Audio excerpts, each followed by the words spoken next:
세계 역사 가운데 가장 위대한 사건을 꼽자면 여러분 어떤 사건을 떠올리시겠습니까? 저는 오순절 제자들이 모인 곳에 성령님이 강림하신 사건이라고 믿습니다.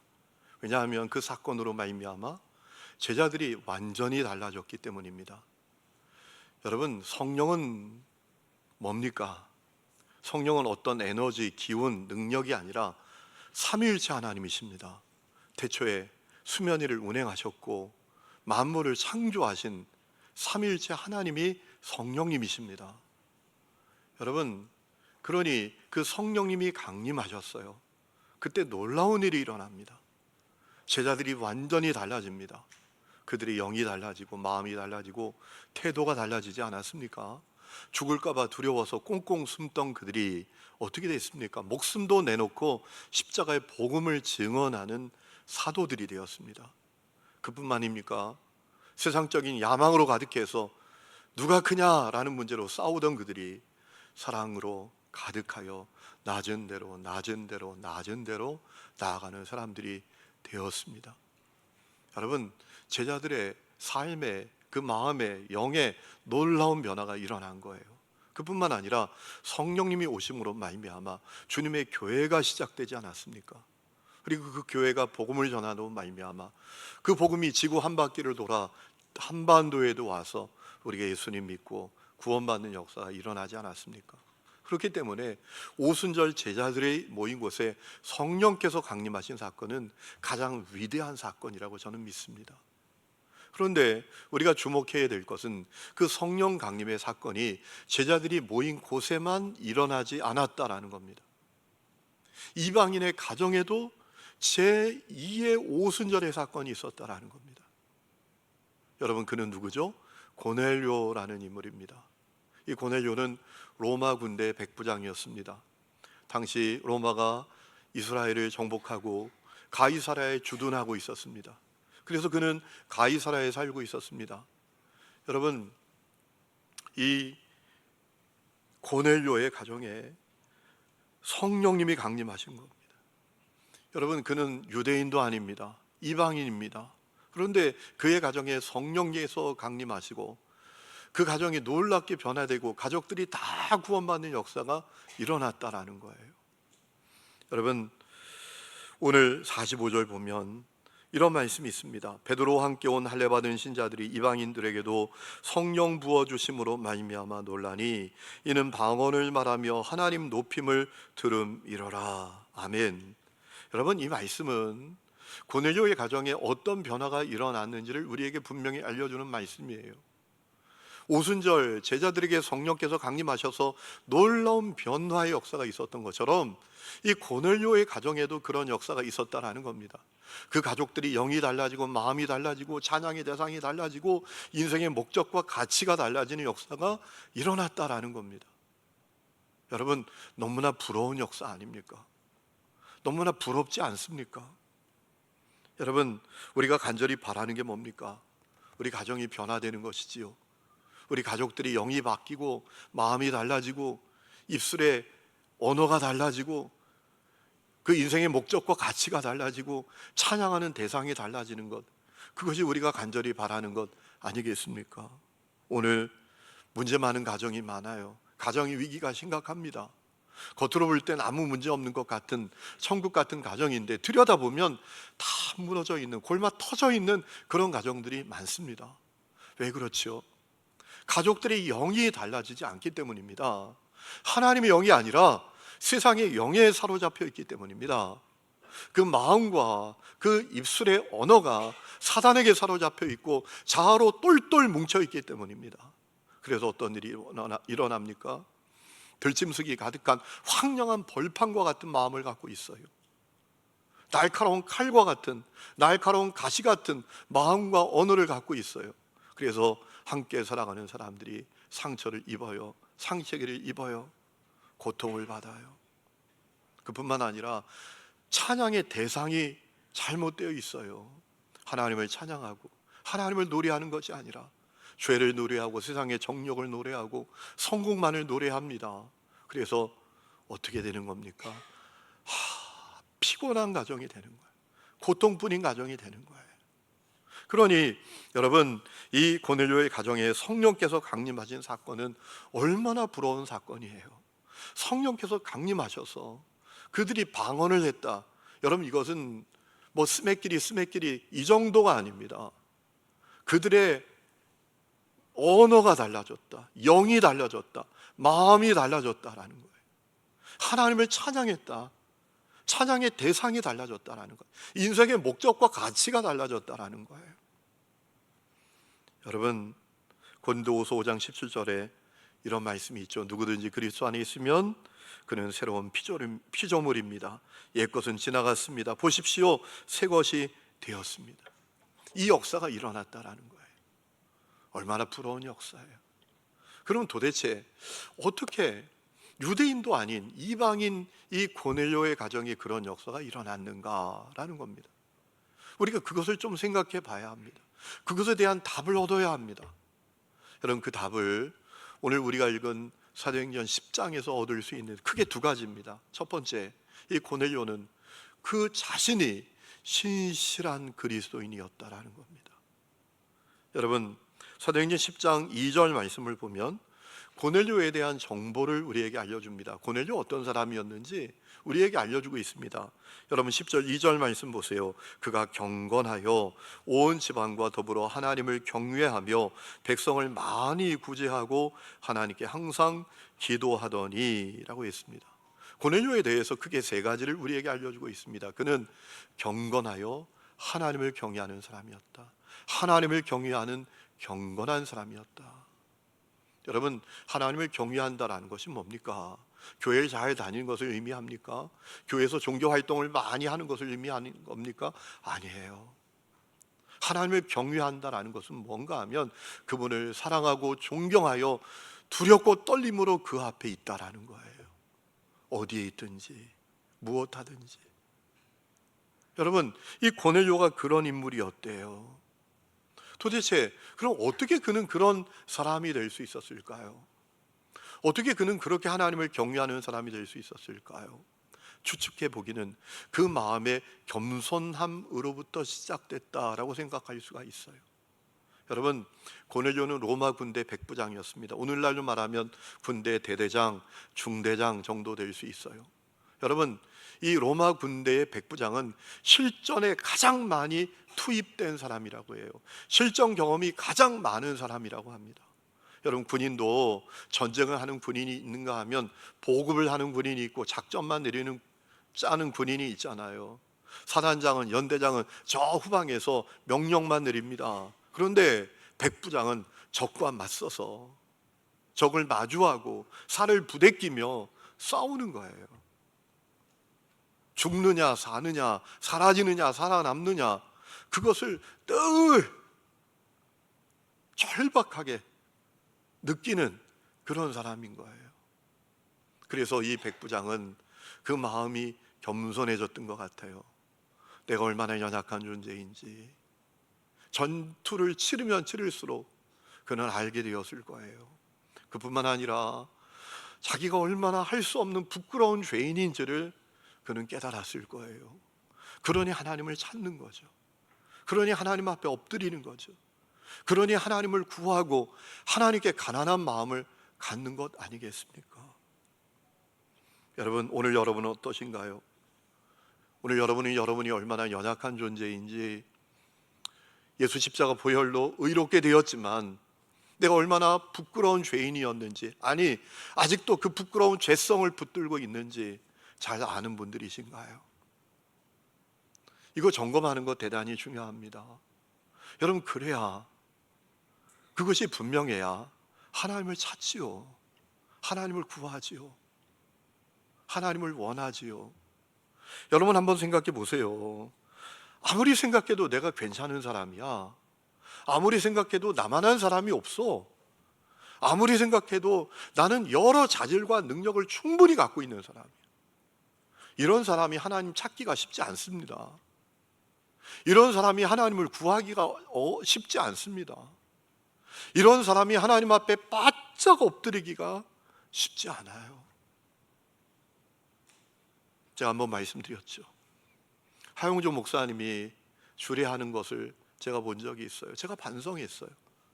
아니, 그 훌륭하신 목사님이 주례를 하기 위해서 이 강단에 올라가는데 저 회중석에 앉아 있다가 강단에 올라가서 이 의자에 바짝 무릎을 꿇고 엎드리시더라고요. 그냥 앉아서 이렇게 기도해도 되잖아요. 그런데 무릎을 꿇고 바짝 엎드리는 거예요. 가난한 마음이 그 안에 있는 거죠. 주님, 제가 아무것도 아닙니다. 제가 대단히 유명한 목사로 사람들이 생각하지만 저 아무것도 아닙니다. 제가 할 수 없는 죄인입니다. 이 고백이 분명하면 하나님 앞에 엎드리는 거예요. 하나님을 구하는 거예요. 오늘 여러분은 고넬료처럼 그런 분들이십니까? 그뿐만 아니라 고넬료는 사람을 사랑하는 사람이었어요. 그래서 약한 자들과 가난한 사람들을 구제했대요. 자기의 것을 나누었대요. 주었대요. 그러니까 이 고넬료는 자기 인생의 주인이 누군지, 내 소유의 주인이 누군지를 분명히 알았다라는 겁니다. 내 인생의 주인은 하나님이시다. 내 소유의 주인도 하나님이시다. 이거 알았다라는 겁니다. 그러니 줄 수 있는 거잖아요. 나눌 수 있는 거잖아요. 그렇지 않으면 못 줘요. 내 거라고 생각하니까 더 모아야죠. 누굴 줍니까? 누구에게 나눕니까? 하나라도 더 가져야죠. 저 남보다 더 가져야죠. 그런데 고넬료는 알았던 거예요. 내 인생이 내 거 아니지.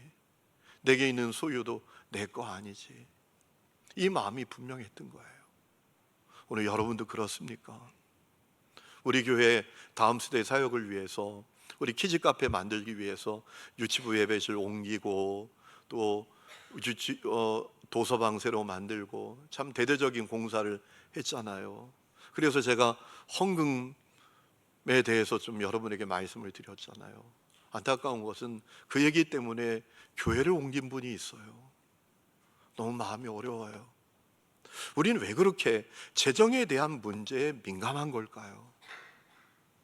복 받아라, 잘 될 거라, 평안할 거다, 잘 풀릴 거다, 이런 얘기는 너무 좋은데 재정에 대한 이야기는 왜 그렇게 불편한 걸까요? 왜 그럴까요? 내 인생의 주인이, 내 소유의 주인이 누구인지 잘 모르는 거예요. 우리 예수님 말씀하셨어요. 사람이 돈과 하나님을 동시에 섬길 수 없는 거 알아야 된다. 오늘 여러분도 고넬료처럼 인생의 주인이 누군지, 여러분 소유의 주인이 누군지 잘 아는 분들이신가요? 그뿐만 아니라 이 고넬료는 항상 깨어 기도하는 사람이었어요. 그러니까 고넬료는 하나님이 지금도 살아계신 것과 지금도 어제 그때처럼 변함없이 일하신다라는 사실을 분명히 믿었다라는 겁니다. 그에게 있어서 하나님은 성령 속에만 있는 하나님이 아니에요. 관념, 교리, 지식 덩어리에 머무는 하나님이 아니에요. 살아계신 분이에요. 지금도 일하시는 분이세요. 그래서 그는 깨어 기도했던 거예요. 그것이 믿어지니까 하나님 지금도 일해 주십시오. 하나님 지금도 그때처럼 역사해 주십시오. 그렇게 기도했던 거죠. 여러분, 하나님을 관념, 교리, 지식 덩어리, 목사의 설교에 있는 하나님, 부모의 그 이야기 속에 있는 하나님, 성경 속에 있는 하나님으로 아는 사람은 기도하지 못해요.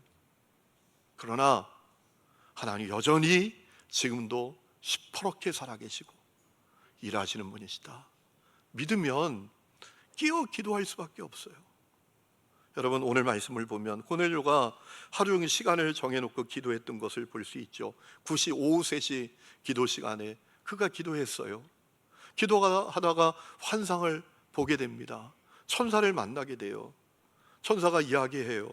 야, 고넬료, 너의 구제, 너의 기도 주님이 다 기억하고 계셔. 아멘. 이거면 되잖아요. 이거면 되잖아요. 나의 기도, 나의 믿음의 길 주님이 알아주시면 되잖아요. 그렇죠? 여러분, 놀라운 이야기를 듣게 되잖아요. 그리고 천사가 뭐라고 말합니까? 욥바로 사람을 보내라. 그리고 거기 있는 베드로를 초대해라. 여러분, 고넬료는 영적인 분별력이 있는 사람이었어요. 그래서 그것이 하나님의 사인인 것을 알게 됩니다. 그래서 즉각 순종하죠. 사람들을 보내잖아요. 오늘 이 은혜가 여러분에게도 있기를 주의 이름으로 축원합니다. 영적으로 잠자는 사람들은 하나님이 사인을 주셔도 못 깨달아요. 하나님 말씀하셔도 몰라요. 영적인 감각이 없어요. 교회는 다니는데 영적인 감각이 없어요. 영적인 감각이 있어야 돼요. 그래서 베드로가 고넬료 집에 가게 되고 가서 복음을 전할 때 성령님이 그 집에 강림하시고 온 가족이 구원받고 변화되는 역사가 일어났지 않습니까? 여러분, 이 말씀을 보면서 중요한 사실을 깨닫게 돼요. 그렇구나. 결국 결론은, 핵심은 사람이구나. 아브라함이 그랬듯이, 모세가 그랬듯이, 다윗이 그랬듯이, 다니엘이 그랬듯이 핵심은, 결론은 결국 사람이구나 라는 것을 깨닫게 돼요. 고넬료 한 사람의 모습이 그 모든 역사를 결정지었던 것이구나 라는 사실을 깨닫게 돼요. 고넬료는 진짜 하나님 믿는 사람이었어요. 두렵고 떨림으로 하나님 앞에서 사는 사람이었어요. 자기 인생의 주인, 자기의 소유의 주인이 누군지 분명히 그는 깨닫고 있었어요. 지금도 살아계신 하나님, 지금도 역사하시는 하나님을 분명히 그는 믿고 있었어요. 그가 고넬료였어요. 하나님은 그런 고넬료를 주목해 보셨어요. 그래서 베드로, 천사 다 동원해 그 가정에 성령께서 강림하게 하시고 주님의 놀라운 역사가 일어나게 하신 거예요. 여러분, 오늘 말씀 통해서 우리 자신 반드시 점검해야 합니다. 이런 질문 여러분에게 던지셔야 합니다. 나는 도대체 누구냐? 나는 도대체 어떤 사람이냐? 이 질문 놓치지 마셔야 합니다. 나는 정말 두렵고 떨림으로 하나님 앞에 있는 사람인가? 지난 금요 성령 집회 때 말씀드린 것처럼 나는 정말 예수 안에 있는 사람인가? 내가 이 성북동에 살고 있는데 내가 예수 안에 사는 사람인가? 여러분, 바울이 빌립보 교회 성도들에게 편지하면서 얘기하잖아요. 빌립보의 예수 안에서 빌립보에 사는 성도들에게 편지한다. 그냥 빌립보에 사는 성도들에게 편지한다 이러지 않았어요. 예수 안에서 빌립보에 사는 성도들과 감독들과 집사들에게 편지한다. 성도의 정체성에 대해서 얘기한 거예요. 성도는 단지 교회 다니는 사람이 아니란 말입니다. 교회 와서 여러 종교 활동을 하는 사람이 아니란 말입니다. 성도는 누구냐? 예수 안에서 사는 사람이다. 오늘 여러분은 그런 분들이십니까? 여러분 인생의 소유, 재정의 소유 다 주님께 넘겨드리셨습니까? 여러분에게 있어서 하나님은 지금도 살아계시고 오늘도 일하시는 하나님이십니까? 여러분, 그 모습이 여러분의 모습이십니까? 특별히 가정 안에서 여러분의 모습은 그와 같은 모습이십니까? 이거 대단히 중요합니다. 이것이 우리 가족 구원을 결정짓는 것입니다. 여러분 생각해 보세요. 하나님이 아시는 것을 가족들이 모를 리가 있겠습니까? 고넬료의 모습을 가장 정확하게 아는 사람들은 누구였을까요? 고넬료의 모습을 가장 구체적으로 낱낱이 아는 사람은 누구였을까요? 가족들이죠. 여러분, 우리가 때론 교회에 와서도 가면을 써요. 예수 잘 믿는 척, 죄 안 지은 척, 괜찮은 신앙인인 척 가면을 쓰지만 그 가면을 쓸 수 없는 곳이 있잖아요. 우리 가정이잖아요. 여러분, 우리 가족들은 내가 누군지, 내가 어떤 사람인지 낱낱이 알잖아요. 가장 정확하게 알잖아요. 여러분, 고넬료의 가정에 하나님의 역사가 있기 전에 고넬료의 그 모습은 가족들 마음의 문을 활짝 열어놓았던 거예요. 성도 여러분, 오늘 여러분에게 그 은혜가 있기를 주의 이름으로 축원합니다. 여러분, 여러분의 가정이 구원받기를 원하십니까? 여러분의 가정이 제2의 오순절, 제3의 오순절이 되기를 원하십니까? 여러분 가족들이 영이 달라지고 마음이 달라지고 태도가 달라지고 언어가 달라지고 인생의 목적과 가치가 달라지기를 원하십니까? 그러면 우리가 제2의 고넬료가 되어야 합니다. 결론은 사람이에요. 하나님 주목하시는 사람이 되어야 합니다. 두 번째로 이 고넬료는 가족의 구원을 바라는 열망을 가진 사람이었어요. 여러분, 고넬료는 기도하다가 환상을 보았죠. 베드로도 기도하다가 환상을 봅니다. 기도하는데 하늘에서 보자기처럼 생긴 그릇이 내려오는 거예요. 들여다보니까 거기 부정한 짐승, 더러운 짐승이 가득해요.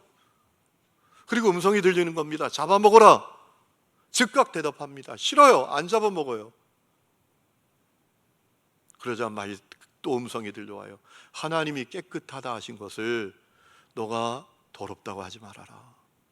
그때 바로 고넬료가 보낸 사람들이 베드로의 집에 들어옵니다. 하나님의 사인이죠. 이방인, 유대인들이 더럽다고 부정하다고 여기는 고넬료의 집으로 가서 복음을 전하라 라는 사인이었던 거예요. 그래서 이튿날 베드로가 고넬료의 집으로 가지 않습니까? 그런데 오늘 24절 말씀 보면 우리가 놓치지 말아야 될 말씀이 있어요. 자, 베드로가 고넬료 집에 도착했을 때 고넬료가 온 친척과 친구들을 다 모아놓고 베드로 기다리고 있었다라는 겁니다. 이건 놓치지 말아야 돼요. 여러분, 이거 놀라운 일입니다. 절대로 간단한 문제가 아닙니다. 여러분 생각해 보세요. 가이사랴에서 베드로가 있는 요빠까지 거리가 50km입니다. 50km. 여기서부터 수원을 더 가야 돼요. 50km. 가서 베드로 모시고 다시 50km를 돌아오는 거예요. 왕복 100km예요. 여러분, 베드로가 언제 올지 어떻게 합니까? 금방 올지, 하루 있다 올지, 이틀 있다 올지, 언제 올지 어떻게 알아요? 그러니 그 사람들이 거기 머물러 있기가 쉬웠겠어요? 아니, 도대체 무슨 일이 있다고 여기 우리를 모아놓은 거예요? 베드로 언제 오는 거예요? 바빠요, 바빠. 나 갈 데 있어요. 할 일이 많아요. 그리고 다 가버릴 수도 있잖아요. 그렇죠? 그런데 어떤 일인지 고넬료는 그들을 다 모아놓고 있어요. 오늘처럼 전화해가지고 어디쯤 와요? 지금 절반쯤 왔다고? 2시 15분쯤 도착한다고? 티맵에 나오네. 2시 15분에 도착한다고? 우리는 다 그러고 다니잖아요. 그것도 몰라요. 연락도 못해요. 베드로가 올지 말지, 언제 올지 몰라요. 그런데 고넬료는 자기 가족들 다 모아놓고 기다리고 있는 거예요. 이 고넬료의 리더십이 달랐다라고 생각해 볼 수도 있죠. 가정 안에서 리더십이 있었다라는 거죠. 세상에는 리더십이 대단해도 가정에서 리더십이 전혀 없는 사람들이 많잖아요. 교회에선 그렇게 큰 소리 뻥뻥 치는데 가정 안에 가서 영적 리더십이 없는 사람들이 있잖아요. 25절에 보면 여러분, 베드로가 도착했습니다. 고넬료의 집에 들어갈 때 고넬료가 베드로를 맞이하면서 넙적 엎드려서 절을 하는 거예요. 베드로가 깜짝 놀라서 왜 이러냐고 나 사람이라고 할 정도였어요. 그리고 34절에 보니까 고넬료가 베드로에게 자초지정 다 설명한 다음에, 왜 당신을 오게 했는지 자초지정 다 설명한 다음에 이렇게 얘기합니다. 주께서 당신에게 명하신 모든 것을 듣기 위해 우리가 다 하나님 앞에 있습니다. 여러분, 놀라운 고백이죠. 여러분, 이 고넬료의 모습에서 뭐가 느껴지시나요? 제가 말씀드린 이 고넬료의 모습에서 뭐가 느껴지시나요? 저는 성경을 읽다가 하나가 느껴지더라고요. 목마름, 절박함, 갈망, 이게 느껴지는 거예요. 하나님을 향한 목마름, 가족의 구원을 향한 목마름이 느껴지는 거예요. 그래서 그는 가족들 다 모아놓고 베드로 기다리고 있었던 거예요. 여러분, 오늘 여러분에게 묻습니다. 여러분, 하나님을 향한 목마름이 여러분에게 있습니까? 오늘 예배 자리에 여러분 어떤 마음으로 나오셨나요? 또 가는 거지 뭐, 늘 가는 거니까, 이런 마음으로 혹시 오시지 않았나요? 하나님을 향한 목마름이 여러분에게 있으신가요? 여러분, 어떻게 이 고넬료의 가정이 이런 역사가 있었을까요? 목마름이 핵심이었어요. 하나님을 향한 목마름, 가족의 구원을 향한 목마름이 이 고넬료에게 있었다라는 겁니다. 여러분, 여러분에게도 이 목마름이 있나요? 여러분의 가정이 구원받기를 원하는 목마름이 있으신가요? 이거 대단히 중요합니다. 여러분 생각해 보세요. 목마르지 않는데 구할 리가 있습니까? 구하지 않는데 받을 리가 있습니까? 우리 주님이 분명히 말씀하셨습니다. 목말라 하는 자에게, 목말라 하는 자에게 은혜를 부어주신다고요. 이사야 44장 3절에 이렇게 말씀하셨어요. 내가 메마른 땅에 물을 주고 마른 땅에 시내가 흐르게 하듯이 내 자손에게 내 영을 부어주고 내 후손에게 나의 복을 내리겠다. 그들은 마치 시냇물가의 버들처럼 풀처럼 무성하게 자랄 것이다 라고 했습니다. 목마른 자에게 주신다. 목말라 하는 자에게. 우리 예수님께서 요한복음 7장에 말씀하셨잖아요. 누구든지 목마르거든 나에게로 와서 마셔라. 나를 믿는 자는 그 배에서 생수의 강이 흘러나오리라. 목마름. 여러분, 목마름을 다르게 표현하면 절박함이라고 표현할 수 있지 않겠습니까? 오늘 여러분에게 가족 구원은 절박한 문제입니까? 여러분에게 있어서 가족 구원은 반드시 그렇게 되어야 하는, 절대로 포기할 수 없는, 꼭 그렇게 되어야 하는 머스트입니까? 아니면 되면 좋고 안 되면 그만이고 위시 정도, 원트 정도이십니까? 여러분, 절박함이라는 게 뭐예요? 절대로 포기하지 않는 거죠. 절대로 포기하지 않는 것. 그것을 위해서 어떤 대가도 희생도 치를 수 있는 것, 그게 절박함이잖아요. 여러분, 사실 절박함이 결과를 만들고요, 절박함이 역사를 만듭니다. 절박함이 없으면 역사가 이루어지지 않아요. 어느 목사님하고 얘기를 나누는데 그분이 이런 얘기를 해요. 요즘 젊은 목회자들이 영적 역량이 많이 약화됐다. 왜 그러냐? 그 이유가 있다라는 거예요. 절박함을 느껴본 적이 없다라는 거예요. 예전엔 신학교 졸업하면 다 담임 목회 가야 돼요. 어디로 갑니까? 다 어려운 교회로 가요. 저 농촌에 교인도 없는 교회, 개척교회 가보면 교인 10명도 안 되는데 3명, 5명 앉아있는 그런 교회에 가는 거예요. 그러니까 그냥 스스로 절박해져요. 여러분 생각해 보세요. 교인도 몇 명 안 되는데 어디서 사례비가 나와요? 아니, 지금 교인도 몇 명 안 되는데 지금 겨울에, 한겨울에 영하 10도 내려가는 그 추위에 보일러에 기름이 떨어져 가는데 그 기름이 어디서 나와요? 사모가 아기를 얻고 있어요. 엉엉 울기 시작해요. 배가 고프다고. 그 분유값이 어디서 나오나요? 그러니까 스스로 절박해져요. 엎드리지 말라 그래도 엎드려요. 그래서 엎드렸다가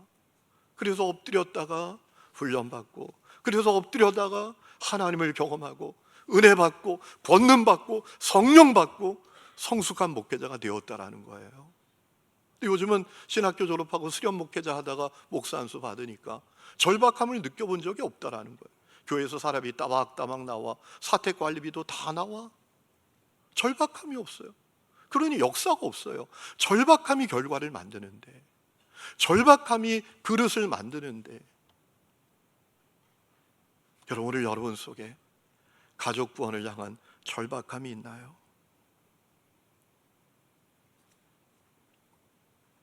여러분, 바울에겐 그 절박함이 있었어요. 로마서 9장 2절에 보면 바울이 이렇게 말해요. 나에게는 큰 슬픔이 있고 내 마음에는 끊임없는 고통이 있습니다.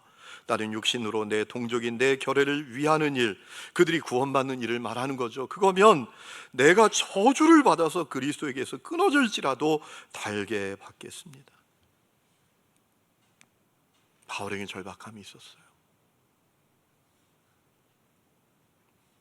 안타까운 것은 많은 성도들이 엉뚱한 목마름, 절박함을 갖고 있어요.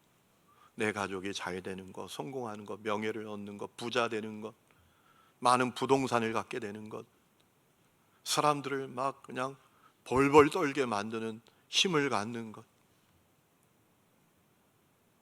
그것에 대한 절박함이 있어요. 좋아요, 좋다고요. 그런데 여러분, 그것이 우리 가족에게 구원을 줄 수 있습니까? 진정한 행복을 줄 수 있습니까? 영원한 하나님의 나라를 줄 수 있습니까? 아니죠. 오직 십자가의 복음만이, 오직 주님만이 주실 수 있는 거죠. 우리 예수님께서 요한복음 8장 32절에 진리를 알지니 진리가 너희를 자유하게 하리라 라고 하셨지 않습니까? 그러면 왜 절박하지 못할까요? 제 경험적으로 두 가지 이유가 있는 것 같아요. 첫 번째, 인생에 대해서 바른 이해를 갖고 있지 못한 거예요. 여러분, 인생은 뭡니까? 성경은 인생을 뭐라고 말합니까? 안개라고 말합니다. 시편 90장 10절에 말하죠. 우리 연수가 70이요 강건하면 80일지라도 수고와 슬픔뿐이고 신속히 가니 날아가니이다 라고 했어요. 인생이 찰나 같다라는 거예요. 원래 이 찰나는 불교적인 용어인데 양쪽에 실을 맞잡고 있어요.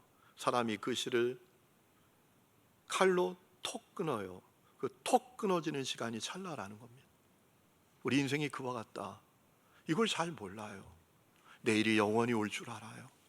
불현듯 인생의 끝이 우리 가족 모두에게 다가올지 모르는 거예요. 인생에 대한 바른 이해가 없어요. 그래서 절박함이 없는 거죠. 또 하나의 이유는 사람을 영혼으로 바라보는 눈을 갖고 있지 못해요. 사람은 영혼이 있어요. 그 영혼은 갈 곳이 있습니다.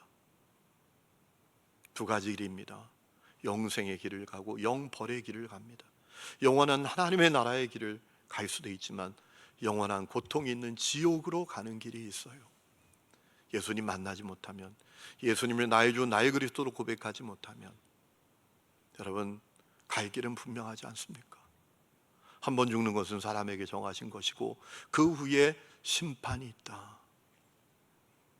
여러분, 주님을 만나지 못한 영혼은 심판받고 영원한 지옥으로 가는 거예요. 이 눈이 열려있지 않으니까 절박하지 않은 거죠. 저는 중학교 3학년 때 예수님 만나고 절박함이 생겼어요. 우리 가족도 예수 믿어야 되는데, 특별히 우리 부모님 예수 믿어야 되는데. 제가 중학교 2학년 때 저희 할아버님이 돌아가셨는데, 할아버지 돌아가시고 3일장 치는 다음에 무슨 생각인지 저희 할머님이 다 가족들을 모아놓고 말씀하셔서 선포하셨어요. 우리 가족은 이제 교회 나간다. 그리고 교회를 나갔어요. 근데 우리 어머니 아버지는 안 가시는 거예요. 제가 중학교 3학년 때 예수 만나고 그것이 너무 큰 고통이었어요. 그래서 저는 매주 금요일마다 교회에서 철야를 했어요. 기도의 제목은 오직 하나. 철야 기도회가 한 11시쯤 끝났어요. 그러면 토요일에도 또 새벽 기도회가 4시 반에 있었어요. 그때까지 꼬박 그 기도실에서 기도했어요. 절박했기 때문에. 오직 기도의 제목은 하나였어요. 부모님 예수님 만나는 거, 부모님 예수 믿는 거. 여러분, 그 절박함이 역사를 이루어냈어요. 저희 부모님 다 예수 믿으시고 저희 아버님은 예수님 믿고 평안하게 돌아가셨어요. 여러분, 오늘부터 내 자녀를 부탁해 라는 주제로 동행 플러스 시작합니다. 가볍게 여기지 마세요. 절박한 마음으로 임하세요. 여러분이 제2의 고넬료가 되어보려고 애써보세요. 그리고 간절히 주님을 구하세요. 사랑으로 섬겨보세요. 포기하지 말고 사랑으로 섬겨보세요. 기도해보세요.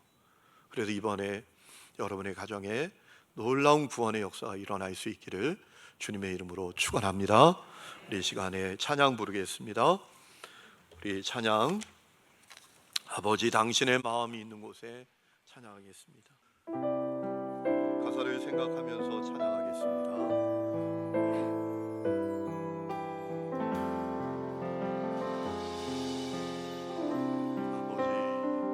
아버지 당신의 마음이 있는 곳에 나의 마음이 있기를 원해요. 아버지 당신의 눈물이 고인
주님께서 변함없이 이 가을 동행 플러스를 우리에게 주시며 말씀하십니다. 나의 자녀들을 너에게 부탁한다. 나의 자녀들을 너에게 부탁한다. 너가 제2의 고넬료가 되었으면 좋겠다. 네가 제2의 고넬료가 되어 주었으면 좋겠다. 너희 마음속에 가족의 구원을 향한 목마름이 일어났으면 좋겠다. 너희 마음에 가족을 구원을 향한 절박함이 생겨났으면 좋겠다. 그래서 기도하고, 그래서 사랑하고, 그래서 끝까지 인내하고 섬기며 나의 자녀들을 구원하면 좋겠다. 주님, 내가 그렇게 쓰임받게 하옵소서. 주님, 내가 여기 있사오니 주님 나를 사용해 주옵소서. 우리 이 시간에 간절히 기도하며 한 1분 동안 주님 앞에 기도하는 시간을 갖겠습니다. 기도하겠습니다. 하나님 아버지, 이 시간에 간절히 기도합니다. 하나님 주님의 은혜로 우리에게 부어주시옵소서. 주여 하나님 아버지, 나의 자녀들을 부탁한다고 말씀하시는 주님의 부르심에 우리가 응답하기를 원합니다. 주여 우리가 반응하기를 원합니다. 주여 우리가 제2의 고넬료가 되게 하옵소서. 우리가 하나님 아버지 제2의 고넬료가 되게 하옵소서. 주여 사랑하게 하옵소서. 섬기게 하옵소서. 우리 마음에 가족의 구원을 향한 목마름이 일어나게 하시고 절박함이 일어나게 하시고 사랑하고 인내하고 섬기면서 아버지 사랑하는 가족을 구원하는 역사가 일어나게 하여 주옵소서. 우리를 사용하여 주옵소서. 아버지 놀라운 가족 구원의 역사가 우리 안에 일어나게 하시고 아버지 우리 가족이 하나님 아버지 제3의 우순자리 되어지는 역사가 있게 하여 주시옵소서. 아버지 하나님 주님의 한없는 은혜로 채워주시고 역사하여 주시옵소서. 예수님의 이름으로 기도했습니다. 아멘. 하나님 아버지, 동행 플러스를 우리에게 주시며 나의 자녀들을 너에게 부탁한다 라고 하시는 주님의 말씀 앞에 우리가 잘 반응할 수 있는 은혜를 허락하여 주시옵소서. 우리가 제2의 고넬료가 되게 하여 주옵소서. 가족 구원을 향한 목마름과 갈망과 절박함이 우리 가운데 일어나게 하여 주옵소서. 그리하여 그 절박함 때문에 기도하게 하시고 섬기게 해주시고 사랑하게 해주셔서 이 가을에 우리 가족 구원의 놀라운 열매가 가득히 열리는 것을 보게 하여 주옵소서. 이제는 우리 주 예수 그리스도의 은혜와 하나님 아버지의 놀라운 사랑과 성령의 내주 동행하심이 예배하는 하늘음의 모든 성도들과 그 삶의 모든 부분들 위에 지금부터 영원토록 함께 계시기를 간절히 축원하옵나이다. 아멘.